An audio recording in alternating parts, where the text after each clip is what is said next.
College Football Nerds here doing really interesting hypothetical with Alabama, Georgia, Oklahoma, and Ohio State. A hypothetical playoff scenario because y'all have looked at the schedule this week and you know it's a little bit lean. Yes, there are some games that we could model and we could talk about, but we have to maximize our content to eyeball ratio. Your eyeballs are here, which means this worked. Let us know in the comments how you think this playoff would play out. And the whole point of this is to get y'all mad at each other to talk. That helps us in the algorithm. So hopefully that's what's going to happen.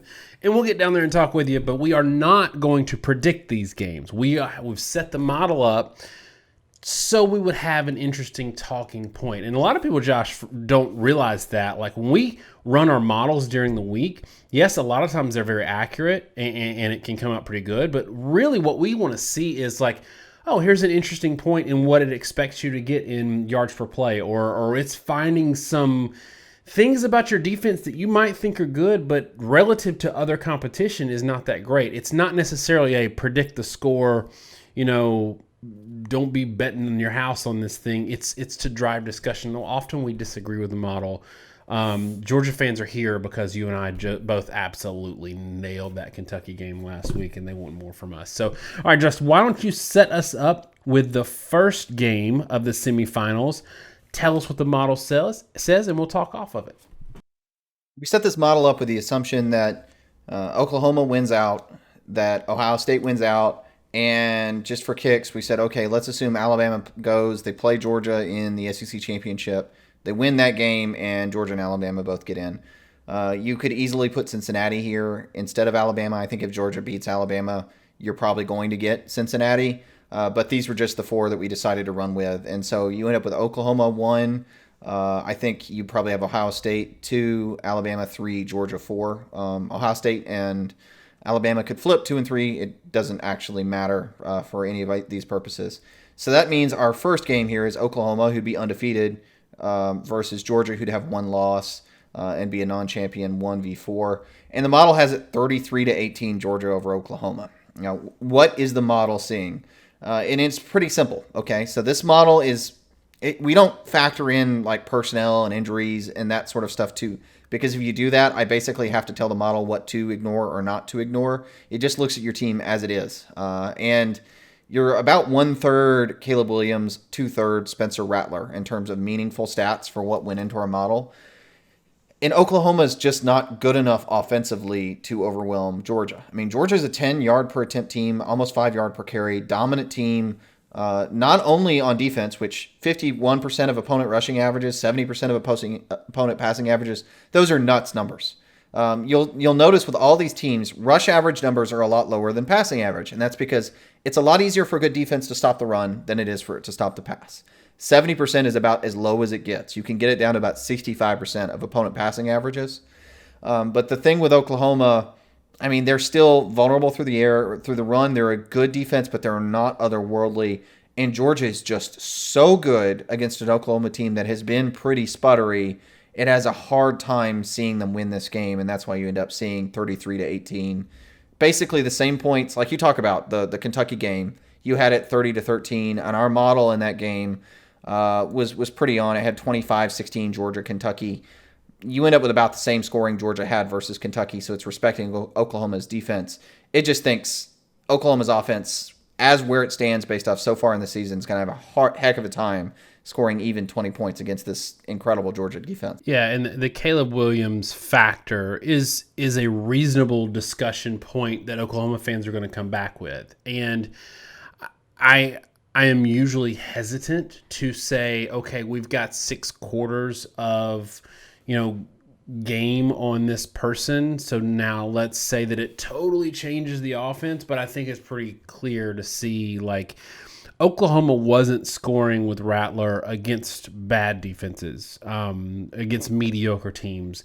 They weren't scoring. So what they did against TCU is impressive. What they did dropping him in the middle of the Texas game is even more impressive. So I'm willing to give a lot of fudge factor here because I do think the model is really looking at what it sees with Spencer Rattler. And make no mistake, that Oklahoma offense, I don't think is scoring 18 on Georgia because Georgia's defense is this good. But Josh, is it possible with Caleb Williams that what he brings to the table in terms of stressing a Georgia defense, having them not be able to focus on one thing like they did with Kentucky, that it does completely change the calculus in this matchup? It does. And again, our model does take that into consideration. And look, it's not just what's your average yards per play? How many points did you get per yard? It's a little more involved than that. It's a little more like, fancy variables, exponential math kind of stuff. And it is kind of taking that into account to think that it maybe gets towards 20. But it does generally look at Oklahoma in terms of matchups with Georgia and predicted yardage and such based off their entire year, and it's probably not fair. Oklahoma is going to be a better offense. I just don't know that a better quarterback for Oklahoma necessarily means you double your score. I mean, maybe it makes a big difference, but Georgia is so good defensively, and Oklahoma, as good as they are not Kyler Murray, Oklahoma, that it gives me some concerns. And the one thing I'll say, if you think about Oklahoma 2018 versus Alabama, and this is what the model's saying, when they faced a team that could stop the run, the defense really sputtered. And when Alabama lost, it was, I think, Miller was like their edge player they lost in that game, and then Oklahoma got some footing and started running the ball some. Everything opened up and they got a lot more effective. Georgia is way better defensively than the LSU team that shut them down, than that Alabama team that shut them down for a bit. And I don't think it's unrealistic to think Georgia could shut down Oklahoma just because it breaks a lot of the stuff Lincoln Riley needs to work in order for that offense to function. Yeah, and I think I do think 2018 Oklahoma offense was awesome, and they would put points up on this Georgia team. The only thing that gives me a little bit of pause is TCU gave up 42 to SMU. TCU gave up 32 to a bad Cal offense. TCU gave up 31 to Texas Tech.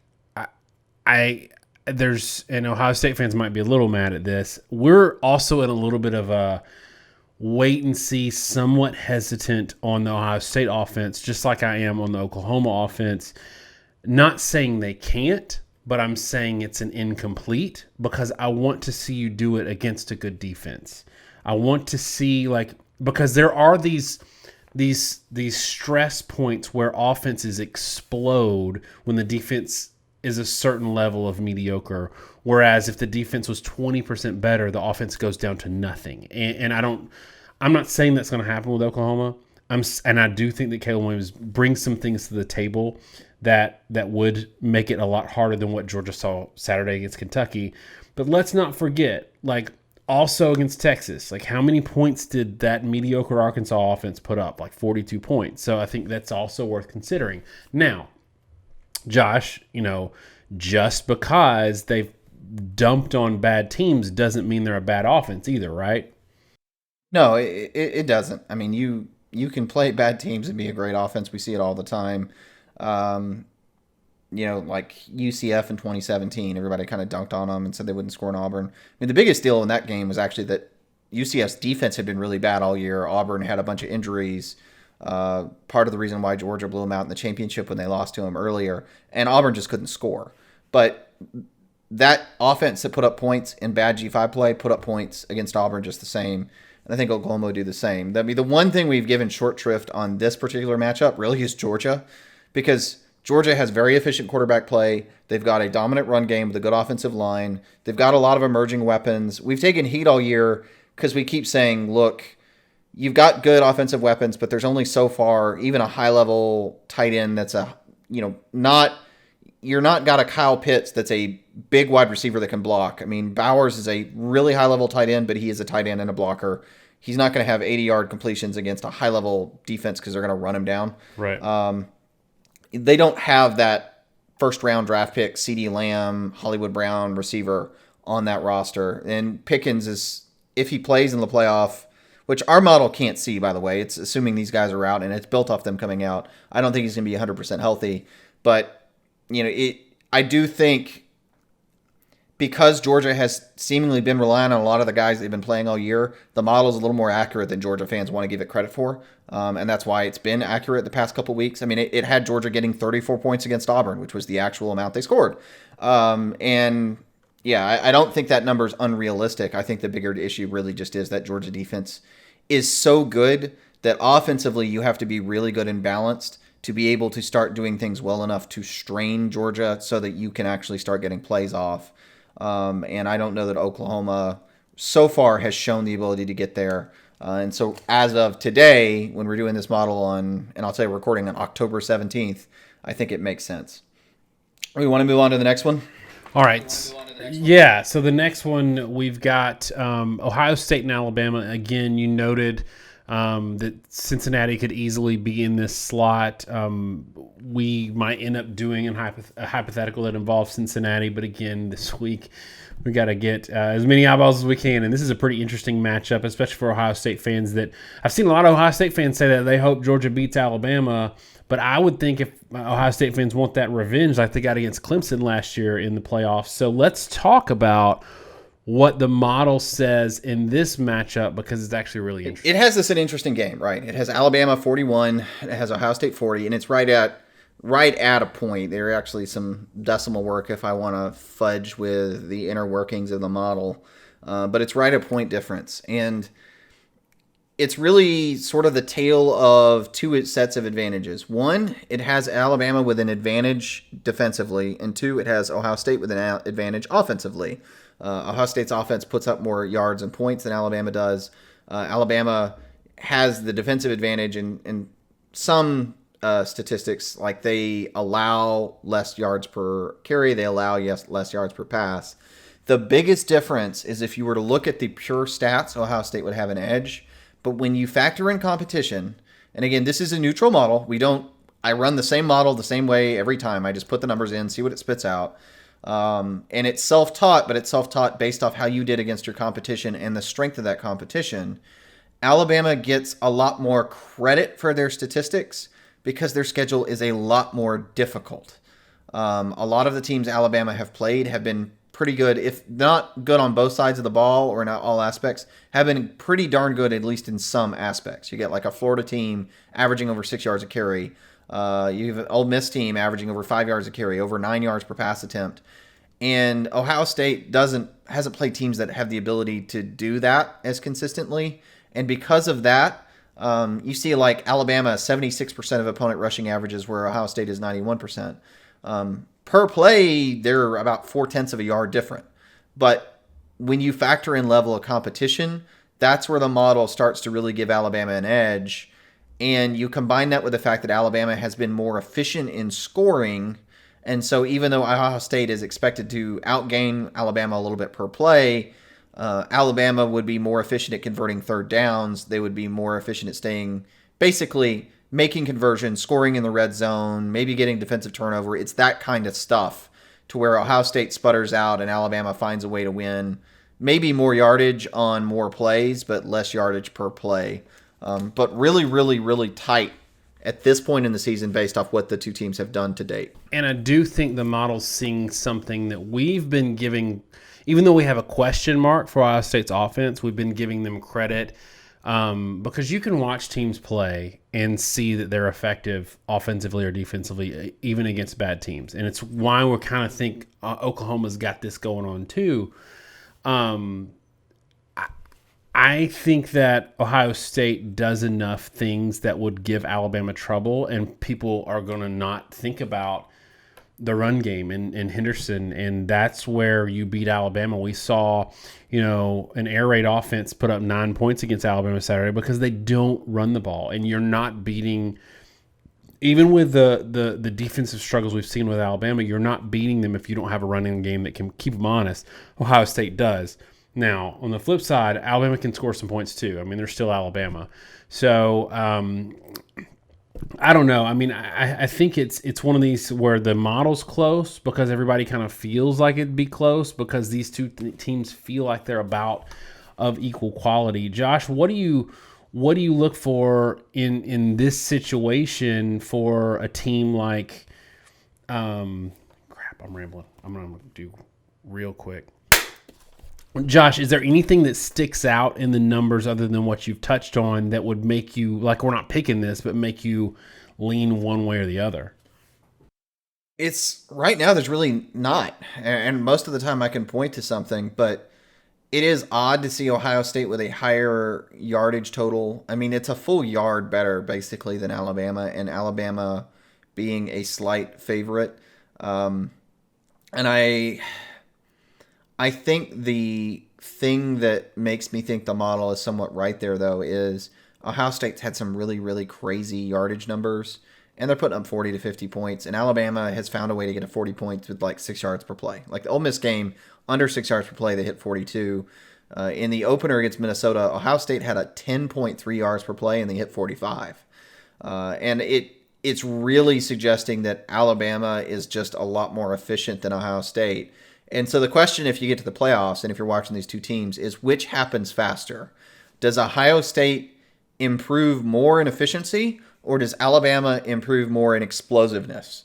And whichever one of those does better at the thing they're trying to do, that's probably the team that wins this game, because it is predicted to be a shootout, and they're both good in all areas, but those are the two areas where both have a chance to still improve from where they are today.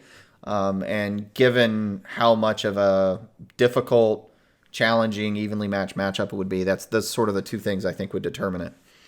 So I think we saw from Alabama Saturday 49-9 over a decent, not great opponent, but decent. So when you have a team that's able to do that sort of thing and score as efficiently as you mentioned, that's going to be my counter to Ohio State fans that are like, Alabama's already got a loss and they haven't played anybody, which I would say that Ohio State's right in the same boat.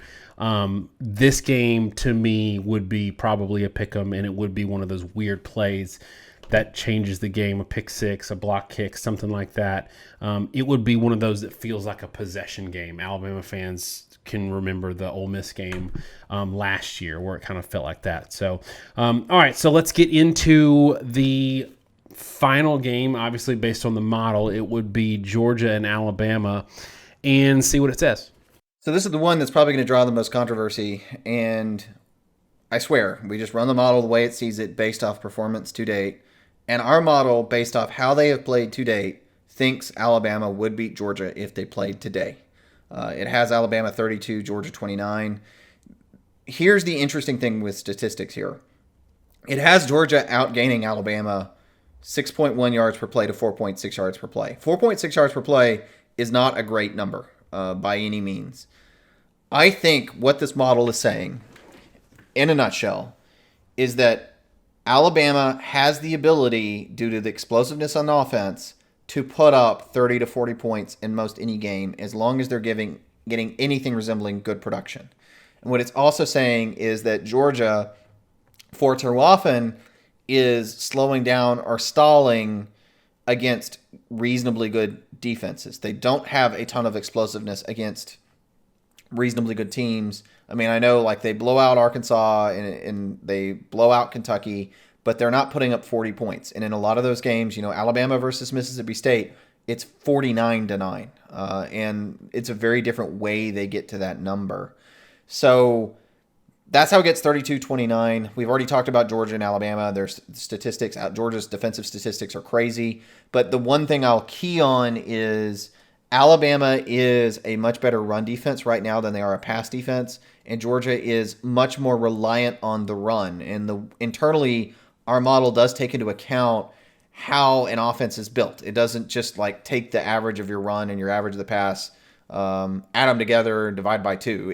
It does balance based off how your offense approaches things, and it does it differently for every team. So the fact that Alabama has been a little bit better against the run than they are the pass helps them versus Georgia more than Oklahoma.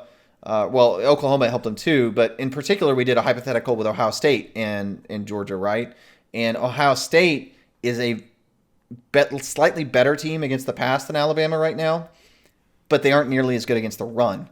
And that's why, even though it has Alabama and Ohio State as being dead even, and even though last week we did a model where Georgia and Ohio State were dead even, it has Alabama as a slight favorite ahead of Georgia because it is based on this specific matchup, and Alabama's matchups give them a little bit more of an advantage than Ohio State did, because Ohio State has a pretty suspect run defense still at this point in the season. Yeah, and I think that Georgia fans will again point out that our model has undervalued a bit by them a little bit this year. So like even if you look at the Kentucky score, like it was off by 5 points.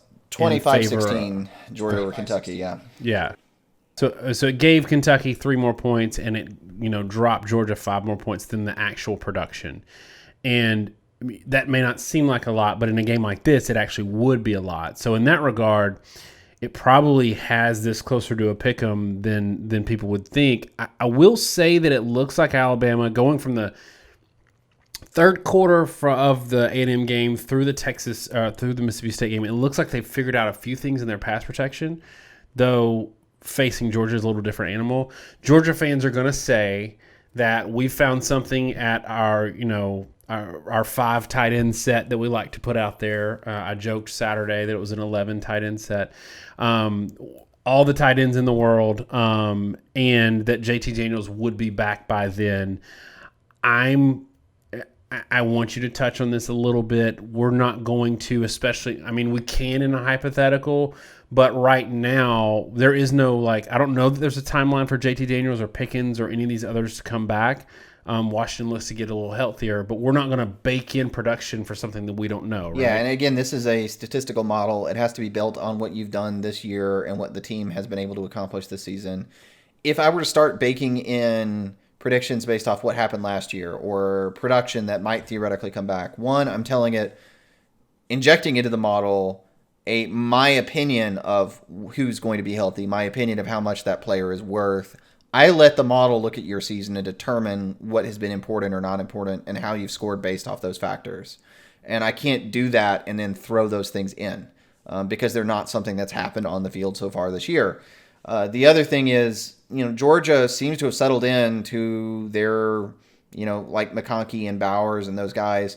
They're the same guys that were kind of playing earlier in the year to a certain extent. It's been the same rotation, and they've changed which guys have been the starters, some more so than others. But it's generally been the same cast of characters, and it's been sort of developing those guys more than it has been getting back guys from injury. Because Pickens is unlikely to come back to 100%, maybe even unlikely to return. And I don't think anyway Gilbert's coming back. So your top 2 threats aren't coming. And the other thing you have to be fair with is on the other side of the ball, you've got Alabama, who's themselves been trying to figure things out. They had a lot of new turnover in their production. They're playing new players every week. They've had injuries at the running back position. They may get some of those guys back. They've had guys in and out of the lineup on defense. It's normal, and this affects both sides. But the model is just saying purely based off what you've done this year. And I think would surprise a lot of people.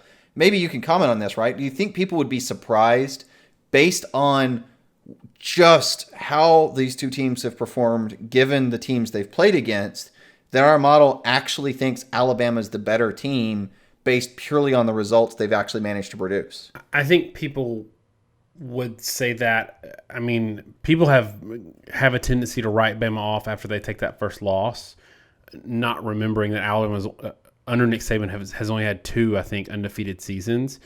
But in the back of their mind, and this is what we said it on a live show a couple weeks ago, Georgia's clear number 1. Georgia is the monster. There are 3 teams in the country that could potentially beat them on a neutral field: Oklahoma, Ohio State, and Alabama. And the answer is still Alabama. That doesn't mean that they would. That doesn't mean that Georgia won't beat them by 2 touchdowns. We might see that in Atlanta this year. We might see Alabama lose another game. But for me, in terms of coaching, recruiting, talent, scheme, ability, if they put it all, motivation, everything all together, these are the 3 teams that could beat Georgia. And we're saying that, and this is a testament to what Georgia has done so far this year, right? Because we're saying all this in that Georgia's clearly the monster this year. Who could beat them? And this is what Georgia has really failed to get all along, in that they're what we have been saying for Alabama the last decade. They are the one that everybody's chasing now. I want to ask you this, and in terms of modeling and really in terms of your perception, Josh. With what we saw or have been seeing from Auburn lately, and our opinion becoming a little more nuanced there on Auburn, if Auburn keeps winning games, does that change your opinion for the better for Georgia? And how much potentially could that change the modeling for Georgia and the numbers for Georgia, given that we thought initially that it wasn't that great of a win, although still a solid win, could turn out to be something that really helps them in the numbers in terms of modeling at the end of the season. The one thing that I think is important to realize is our model doesn't actually care what the win-loss record is of each team. I don't know that we've ever said that. It's not a factor. Our factor is pure statistical production. And the reason for that, when you talk about whether or not you're going to win the next game, no matter how much people talk about, oh, we're on a roll, we find a way to win, etc., the thing that determines whether you win the next game is just your pure statistical per play production in each game, week in, week out. The thing that would help Georgia with Auburn is not so much if they were to keep winning, it's just if they were to keep improving and to keep putting up good stats. Auburn put up 7 yards per play against Arkansas, and that was a team that hadn't put up 7 yards per play. In fact, hadn't put up 6 yards per play since they played Alabama State, an SEC FCS team, in September 11th. So, yeah, if Auburn starts to improve and starts to put up more statistical, good showings, then our model is going to say, look, Penn State, Georgia, the fact that they had rough games in those games probably has a lot to do with the defenses that Penn State and Georgia fielded, and it's going to start giving those two teams a lot more credit. The flip side is if Arkansas continues to look sketchy on both sides of the ball, our model is not going to give very much credit to the Arkansas game. And in fact, I'll tell you, it's already kind of headed that way. So it will vary up and down because it is relational, and it's not going to be about the win-loss record of the other teams. And yeah, that may be how you decide who makes the playoff, but we're talking about who wins a game to be played. That decision is really based off just purely looking at how you did in other games, how good those other teams are generally, not the win-loss record of everybody you played. That doesn't matter. It just matters how good you are, and you can only determine how good you are by looking at how good the other team was that you beat, or in some cases even lost to, maybe in a bad play. But all that is what really factors in. Yeah, and obviously, y'all, I knew that. I was more asking about maybe statistical production, and Josh touched on that, but I don't want people to think that I don't know how our model works. The same goes for Alabama because they have to play in Arkansas. They have to play in Auburn. So some of that is there as well, although I could see Texas A&M dramatically helping Alabama in the modeling if they continue to improve, especially offensively. So, Josh, this one's running pretty long. Give me kind of your thoughts on what we need to see that we haven't seen so far this year from each of these teams to actually win the playoffs. I already mentioned it in a couple games with Ohio State and Alabama, and I'll flip it around and talk about Georgia, Oklahoma. The thing you're going to need to see from each team, Georgia needs to find a vertical passing game, flat out. The model has them almost capped at around 30 to 35 points, consistent with their score in the Auburn game and the Kentucky game, playing a good defense. It just doesn't think there's enough explosiveness and verticality for Georgia to score more than that. And in the RPO era, and Georgia has a rebuilt secondary, and at this moment, we haven't seen them play any defense that's good enough to throw downfield consistently enough to let us really know where they are or are not at. They may lose a game just because they dominate per play, but they're not explosive. The other team hits enough shot plays, even though they're maybe per play they're worse, but those shot plays turn into points a lot better than trying to run it 6 yards per play, because you've got to have so many conversions to do that, right? You got to string 12 plays in a row together, and one holding call or one sack can blow that out. And that's what Georgia needs to do to be able to consistently win or dominate in this model as much as you think they should dominate based off their per play performance. It's really just that explosive aspect that has such a big impact on scoring. In Oklahoma, it's pretty simple. The offense has just got to produce. They've got to be better. They've got to be statistically better in all phases because they're not right now. And as far as our model is concerned, And defensively, their pass defense is still actually a little shoddy. So that's what it comes down to. But all these teams really all have work to do in terms of explosion, in terms of efficiency. No one in the country has elite offensive stats. And if any of these four teams finds a way to be an elite on the offensive side of the ball, I think that team in our model and on the field is going to have a significant advantage. And Ohio State fans will say that they're going to be the one to do that, especially right now, given that their yards per play numbers are looking really good. I think they're either number one or top three, something in that. All right, y'all, in the comments, let us know how you think this playoff scenario would play out. If this is the playoff you want to see, which is all red teams. I'm sure every shade of red is going to be offended there, but all red teams. Let us know in the comments how you think this would go, and if you want us to do more of these hypotheticals. Thanks so much, y'all. Have a great week. Check out our LSU at Orgeron separation content this week, and God bless.